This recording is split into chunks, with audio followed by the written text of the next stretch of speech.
আমন্ত্রণপত্র হচ্ছে দুরকম আমন্ত্রণপত্র। তার কারণ হচ্ছে এদের যখন শিক্ষকদের মিটিং হয় তাতে বলা ছিল যে যারা যারা জনপ্রতিনিধি ময়নায় ছিল, যে পঞ্চায়েত সমিতির সভাপতি থেকে একাধিক বিধায়ক এবং স্কুলের পরিদর্শক সবাইকে ডাকা হবে। কেবলমাত্র বিধায়ককে ডাকা হবে না বলেই এটি শিক্ষক নেতারা নিজেদের কারচুপি করে দুরকম চিঠি ছাপানো হয়। একটি চিঠিতে লেখা আছে বিধায়কের নাম বাদ দিয়ে পঞ্চায়েত সমিতির সভাপতি, সহকারী সভাপতি, শিক্ষা কর্মাধ্যক্ষ এবং বিডিও সাহেবের নাম লেখা হয়, সেখান থেকে নাম বাদ পড়ে আমাদের বিধায়কের। আরেকটি চিঠি কারো নামই ছাপা হয় না, কেবলমাত্র আমাদের এসআই সাহেবের নাম দেওয়া হয়। এবং এটা শুধু লোক দেখানো, বাকি শিক্ষকদেরকে দেখানো যে আমরা কাউকেই নাম দেইনি। কিন্তু এই কিছুক্ষণ আগে আমি কিন্তু চিঠির কাছে আমি কপিটা দেখলাম, বিডিও সাহেবের কাছে কপিটা পড়ে আছে, যে এরা বাকি শিক্ষকদের শুধু বোকা বানাচ্ছে। এখানকার শিক্ষক নেতা সুজিত দাস এই কারচুপির সঙ্গে যুক্ত, এটা যাতে রাজনীতি করছে এই খেলাকে কেন্দ্র করে।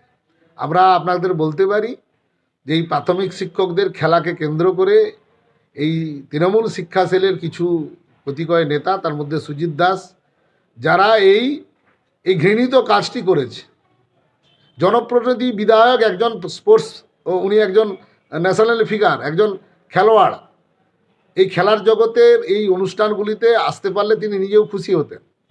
কেবলমাত্র রাজনীতির ক্ষেত্রে এদের শিক্ষামন্ত্রী চোরের দায়ে জেল খাটছে, এদের শিক্ষক নেতারা কতটা ভালো হবে, ভদ্র হবে, হ্যাঁ, এটা খুব ভাবার বিষয়, লজ্জাকর বিষয়।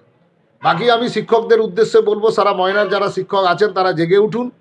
এই খেলাকে কেন্দ্র করে যে রাজনীতি শুরু হয়েছে বা রাজনীতি চলছে, এটা খুব খারাপ বিষয়। আপনারা জেগে উঠুন। বাকি শিক্ষকদেরকে অনুরোধ করব যে আপনারা এর তীব্র প্রতিবাদ করুন। এটা ঠিক নয়। বিধায়ক কি লাস্ট পর্যন্ত ডাক পেয়েছিল? না, বিধায়ককে এরা ডাকেনি, বিধায়ককে ডাকেনি। এই নিয়ে আমি এসআই সাহেবকে তীব্র ভাষায় ভৎসনা করেছি এবং আগামী দিনে শিক্ষার মিটিং হলে আমি কিন্তু এদের কড়ায় গণ্ডায় চাইব এবং এই শিক্ষক নেতা যে এই কাজের সঙ্গে যুক্ত তার উপযুক্ত জবাব দেব। খুব সামনে সময় ঘনিয়ে আসছে। দেখুন, গৌতমবাবু বিরোধী দলনেতা, তো উনি কার ডাকা হলো না হলো এ নিয়ে উনি ব্যস্ত থাকেন। উনি মানুষের কাজের সঙ্গে কিভাবে কাজ হবে, কিভাবে উন্নয়ন হবে, সেদিকে যদি একটু উনি লক্ষ্য নজর দিতেন তাহলে মনে ভালো হতো। এইবার আপনি যে প্রশ্নটা করলেন, আমাদের যে সার্কেল খেলা হলো, তো সেই সার্কেল খেলার একটা কমিটি আছে। সেই কমিটিতে সভাপতি আমাদের এসআইএস, সম্মানী এসআইএস, এবং সম্পাদক ময়না ট্যুর অনুপবাবু। তো তারাই উত্তর দিতে পারতো, কিন্তু যেহেতু গৌতমবাবু আমার নামটা দিয়েছে, তাই আমি যেটা জানি সেটা বলছি। আমি মিটিংয়ে উপস্থিত ছিলাম। অ্যাকচুয়ালি আমাদের কার্ড গত 5-7 বছর ধরে আমরা যে কার্ডগুলো দেখেছি, সেই কার্ডগুলোতে আমাদের এমএলএকে সেভাবে ডাকা হয়নি। এবারে যে অশোক দিন্ডা মহাশয় আছেন, এর আগে আমাদের সংগ্রামবাবু ছিল, তারও নাম রাখাও হয়নি কার্ডগুলো, আপনারা 17 সাল থেকে দেখবেন। তো সেইভাবেই আমরা গতবারেও কার্ডে নাম ছাপাইনি, এবারেও ছাপাইনি। তো সেইভাবে কার্ড আমাদের জনপ্রতিনিধিদের ডিস্ট্রিবিউট করা হয়ে যায়। তো তারপরে স্যাররা আমাদের কতিপয় আমাদের বললেন, বা বিভিন্ন অন্যান্য সংগঠন বললেন যে এটা ডাকলে ভালো হতো, উনি যেহেতু স্পোর্টসের লোক। ঠিক আছে, আমরা তখন বললাম ঠিক আছে, এবারে যেহেতু ডাকা হয়নি সেটা আমরা পরে ভাববো। তো আমাদের যে এবার নতুন যে কার্ড হচ্ছে, সেই কার্ডগুলো আমাদের কারোরই নাম দেওয়ার দরকার নেই, সেগুলো আমরা স্কুলে আমরা পৌঁছে দিয়েছি। এর বেশি আর কিছু নয়, উনি যেটা বলছেন এর বেশি আর কিছু নেই।